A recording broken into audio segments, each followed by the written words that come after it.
So hi, welcome back to another video. I'm filming this at 3 a.m. because I've lost control of my life, but in all seriousness, I'm breathing a lot of Canadian wildfire smoke and I'm highly sensitive to it and my skin's burning and it feels like I smoked a half pack of cigarettes. I haven't done that in like 3 years because it affects hormone levels, and we're just going to talk about like a lot of things right now.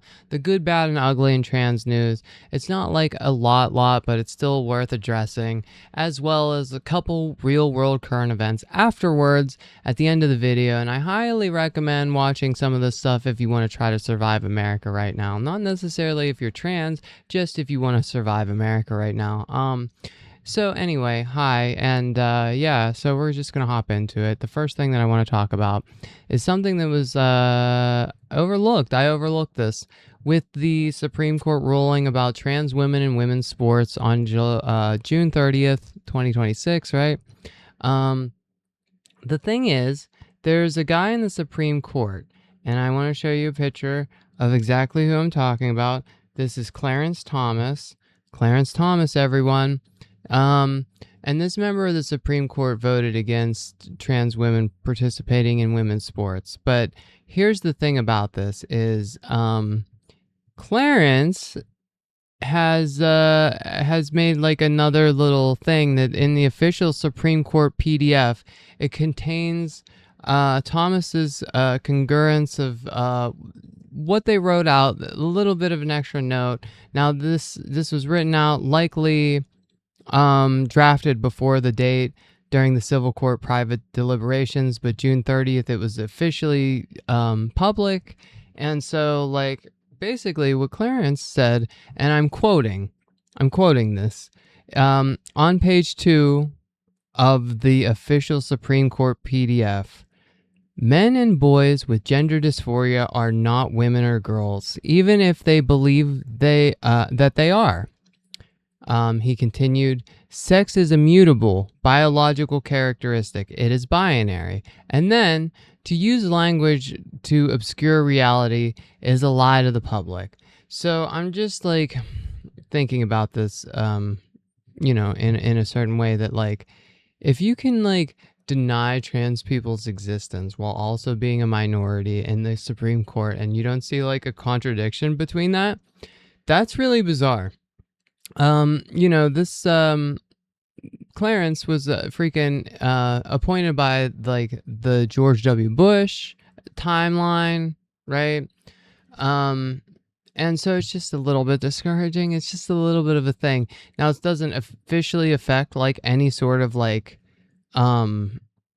rulings or laws or anything, but it does kind of show that his personal congruence was not binding law, but it signaled support for broader restrictions involving bathrooms, prisons, and other sex separated spaces. So at this point, it's just like, okay, interesting. So like, if they wanted, to reduce more protections on trans women, of course they're going to be on board. That's basically what that's saying.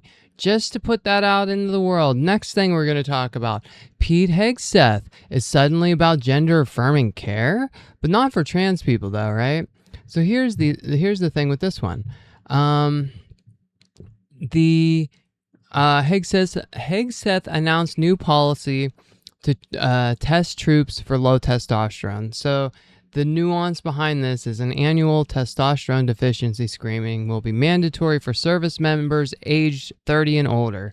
Those under 30 may request screening voluntarily. Testosterone replacement therapy will be offered when medically recommended, but treatment itself will be voluntary. So the thing with this is suddenly the administration that has nothing to do with gender affirming care, they want absolutely nothing to do with it, is all for gender affirming care when it comes to military people. But the thing that I find very highly disturbing, and I'm going to reach out to a distinguished member of our services and see if they want to like hop on the show, right? I feel like, I'm a little unentertaining enough. Can we call it a show at this point?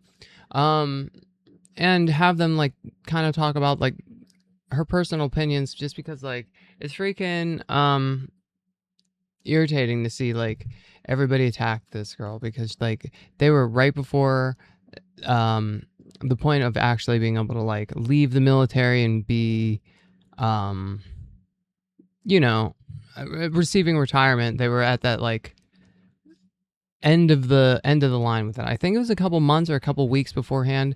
So basically, you had to serve in the military for 15 years. Normal military retirement generally requires 20 years. The Air Force initially offered retirement to transgender troops within 15 to 18 years, then revoked it, leaving it with separation pay but no monthly retirement pension or retiree health care.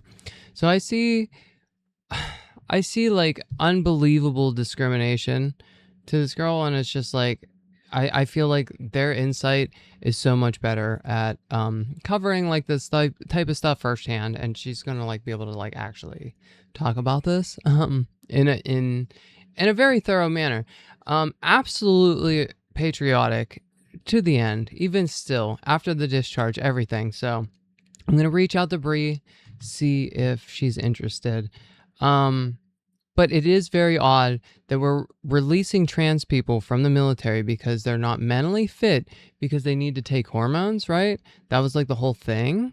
But like now we're giving hormones to people in the military so they can be mentally fit and prepared. And what is this? What actually is this? And what in the contradiction? Because like it's so tiring, and then I just see like people defending it, and like if you think testosterone replacement therapy is anything like hormone replacement therapy, it's literally the exact same thing, opposite spectrum but like of course people are defending it. That's just how it is. It's awesome. So like what do we do with military that receive testosterone replacement therapy? Do we tell them that they're mentally ill, that they need institutionalized? Do we make fun of them for doing this? Do we tell them that this is against God's plan? Do we go down the list XYZ of what we've attacked trans people for? Because I have all the talking points and the bullet points. I've heard them at least 40 times each, minimum, right? I don't think, obviously that's not what you should do, but like, when does it stop for trans people, and why is it okay for this? It just seems it seems odd. And then I also wonder, are these military guys that come back after getting PTSD for getting billionaires a little bit richer, and they only get like just barely enough to survive, and they have like, all this trauma from war, all of these bad memories, right? And they come back and they're also loaded up on testosterone, and they're also probably just being told like trans bad, right? So like what happens to us from in like the encounters of running into these guys? I don't know. I just don't know. It's speculative. Hopefully like nothing bad, right?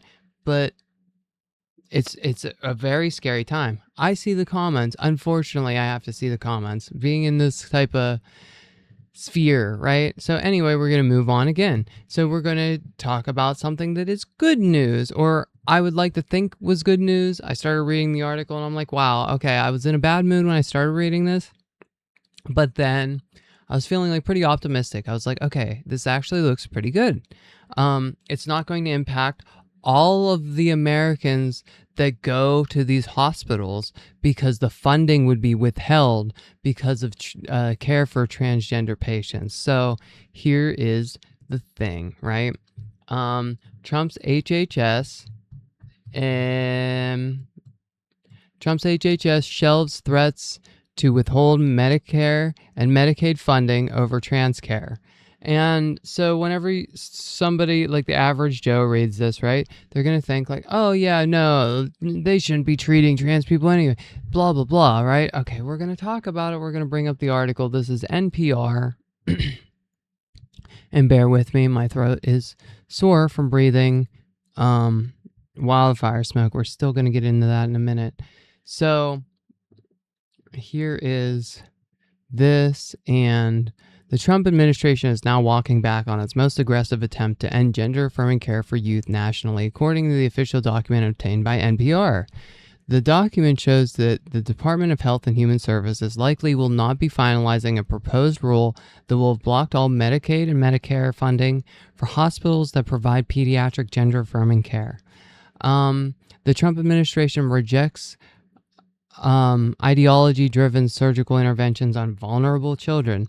And by the way, like, I do want to quote like a statistic here. Whenever you look at it, I think it was like um, five like trans youth in 2019. We don't have a lot of data on this because, like, again, like the data on this is just like not all there. But trans youth in 2019 had like five breast augmentation type surgeries. It's like breast reduction largely. I would imagine it's like all breast reduction, but then like also there's a lot of gender affirming care. It's like 97% of it was like guys with like breast tissue gynecomastia that they needed a chest reduction so they could actually like function. So like, does this take away care for like guys that have gynecomastia because like their parents fed them on nothing but garbage and it was like outside of their control? I used to be 240 pounds. I used to have a chest, you know. I don't know. I just remember kids in school grabbing my bits and how absolutely debilitating that was. Did it play a part in the effect of like my decision making? Who knows? But yeah, that's just where we're at. That's just where we're at. You know, it's fun times.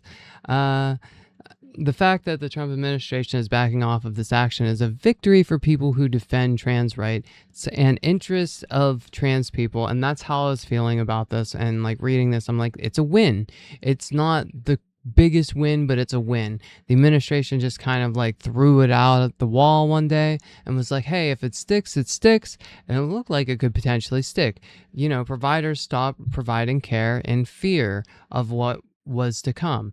There was the whole thing with like Pam Bondi saying like, hey, doctors could be jailed for up to 10 years for providing services for certain trans youth. Like, it was, you know. And then whenever it comes down to like trans youth, it's kind of like the front line of trans care overall in the United States, because you can get like certain terminology if you really want to like get picky with it. And that's why the Supreme Court ruling was such a bad thing, because of how they labeled it as like biological sex and how that's playing out and what the policies they can do moving forward. So it's just exhausting. It is absolutely exhausting.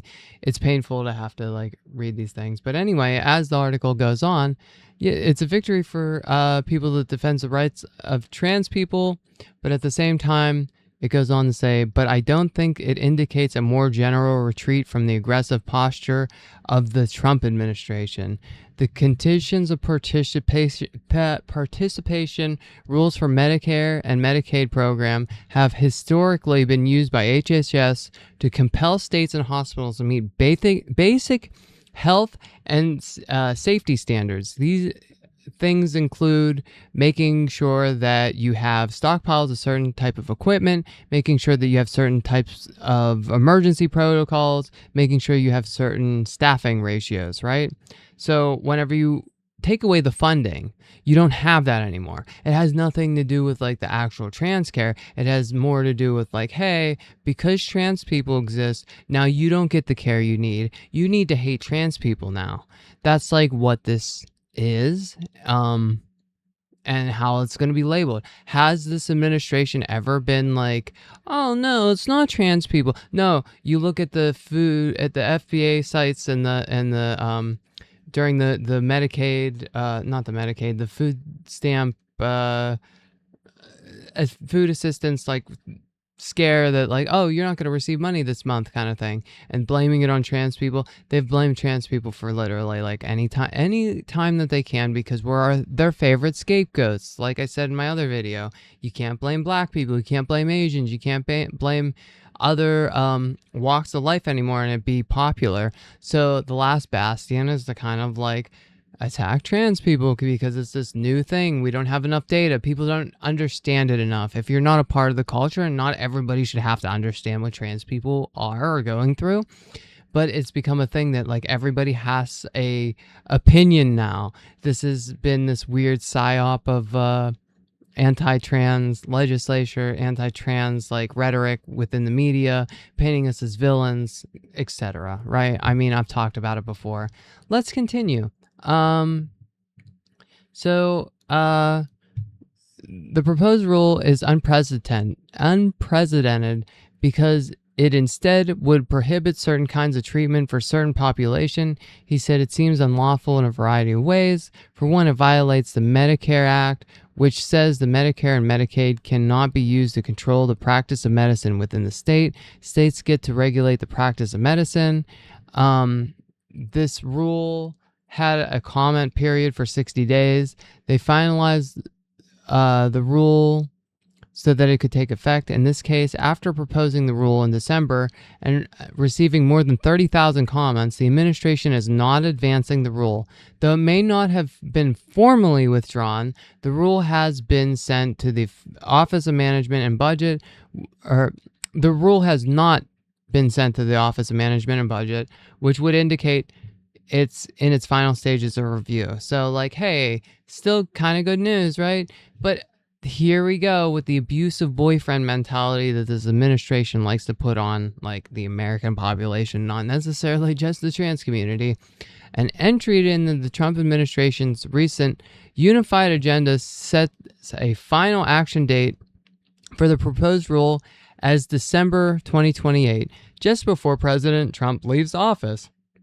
Assuming he doesn't get a third term, I'm a little scared of that. I do see a loophole, and I'm not going to talk about it ever because I'd rather them not. Anyway, the stage of rulemaking is described as long-term actions. It could theoretically be taken up again at some point between now and then. So, it's going to be used just as a scare tactic anytime they want. Oh, and by the way, we're going to take away your funding kind of thing. But, like, without, like, the weight behind it, without, like, it actually, like, likely happening, maybe. Speculative, I mean,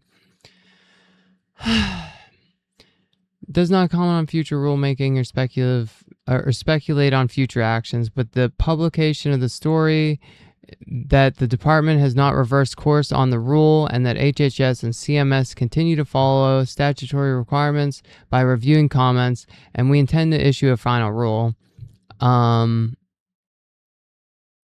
The Health Policy and Laws Initiative of Georgetown University says keeping the rule in limbo is useful to the Trump administration, which has been trying to end gender-affirming care for youth. By not withdrawing the rule, CMS can keep the threat of doing so alive and continue to discourage providers from offering the care, even if the rule is never finalized. So this is what I'm saying with that. Gender-affirming care for youth is banned in 27 states.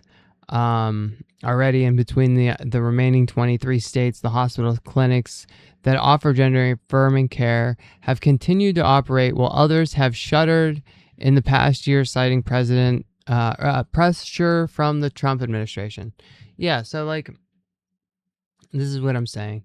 As far as, like, okay, Medicaid, and you shouldn't be getting these procedures, and it's like, what do you want? Do you want people with, like, good mental health? Clearly not. We have comedians that are, like, celebrating, like, Renee Good's murder and just going to comedy shows and, like, putting that out in the world. People are just laughing at it. It's just really funny stuff. We have, like, ICE agents going around and, like, brutally handling, like, the Mexican Americans. Most of them are, like, United States citizens that end up getting hurt, and, like, these videos are just continuously coming out.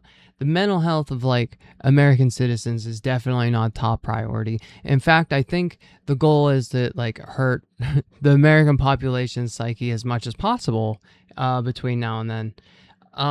So we're just going to move on to the next thing at this point because it's just depressing. Like, it was like a kind of a win, but at the same time, it's kind of not. I guess I will say this part too, real quick, that the pressure comes from a proposed rule that would bar federal Medicaid reimbursement for transgender pediatric patients, and a declaration from Health Secretary RFK Jr. that aimed to refine the standard of care. Interestingly, the press release issued that those actions were unveiled in December and are now missing from the HHS website, and as well as the Kennedy Declaration document. So, like, there's, I have to move on, but because it's just like, I'm Sure, it's going to be thrown back in our faces. And it's not trans people that are um, being hurt by this. This is more you than us, but continue to celebrate it. I think it's so wild whenever I see the comments of like, oh, this needs, and it's just like, oh my god, people don't understand, people just don't get it, I guess. I mean, but like, again, we live in a nation of like, how many people are illiterate? Like 21% of it of our country's completely illiterate. 54% of people can't read above a 6th grade level. So it's just like, I understand why so many people are just so confused, and repetition is key, and if you just beat it into somebody's head, then it's suddenly a fact. It doesn't matter how much data you present. The comment section of like my videos and everything continue to prove that. As far as like what I've seen in just like even the risk assessment map, and people coming along and saying, oh, I'm so proud to live in Florida, I'm a proud to live in Texas, like Texas wins again, common sense prevail, like stuff like that. And it's just like, man, like, do you understand if you had like an antidepressant that helped you get over depression and you actually felt like living your life, and then you have to live in fear that it's going to be taken away from you, even though it's very cheap and also very effective for you? um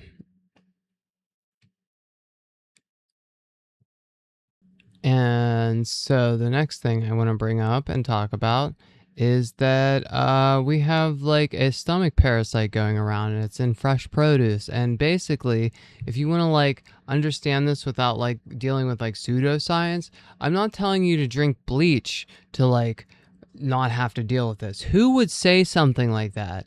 Or I'm not saying like, uh, but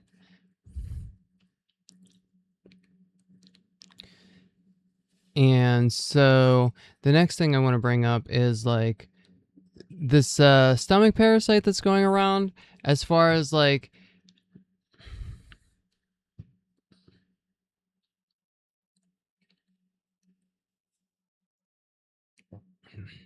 so the next thing I want to bring up is the stomach parasite that's going around America. And I'm bringing this up because the breakout was started in Michigan, and the like next highest case rate is in Ohio.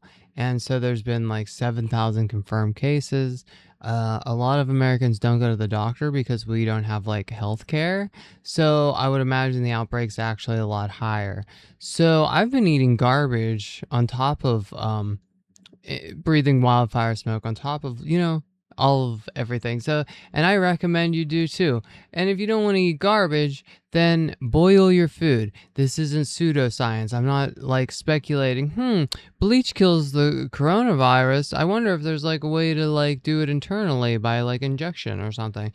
I'm saying the actual like facts behind it is this parasite typically comes from water that's used on produce that isn't exactly clean enough water to be used on produce, and it has like some sort of excrement in it. So you kind of have to kill like the poop bacteria. This is coming from a trans woman. I think I know what I'm talking about whenever I say like something like this. But do what you want to do. I'm not going to stop you if you just want to.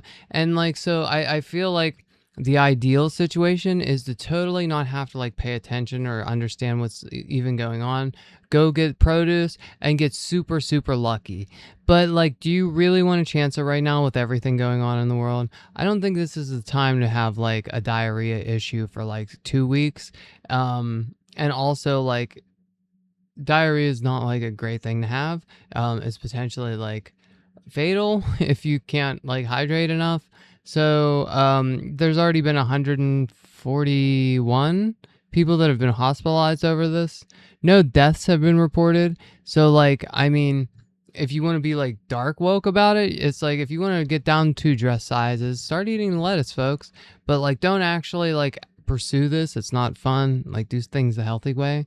But yeah, it's just, I mean, realistically, you want to like heat your food up to 158 degrees. it kills this parasite. You have to boil your produce. If you want to eat apple, you boil apple. If you want to make you know, fresh vegetables, air fry them. You know, do a stir fry, something. Don't just eat like raw vegetables. We don't know the source. I wonder why we don't know the source. Who could have possibly defunded the programs that would have like been able to identify the source? We haven't even had like a public kind of address to this situation yet. And if it were literally any other administration, we would already know like the source by now.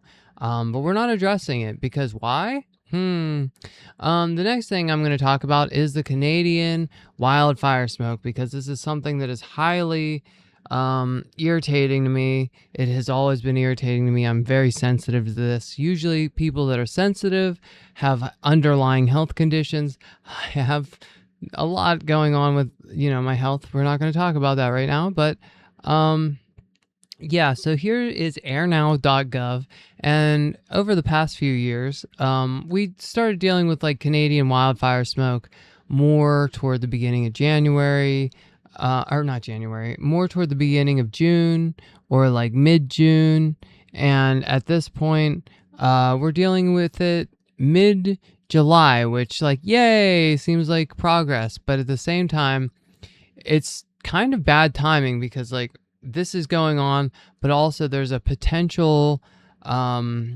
heat kind of advisory that's going to be going on in Texas, Oklahoma, in the next maybe week or so. And is it a week at this point?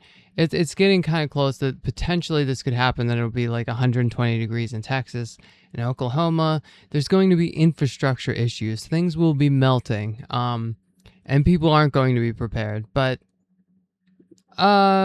you know, whatever happens, because we're getting rid of like all of our abilities to track the weather. We're getting rid of weather balloons. The NOAA are losing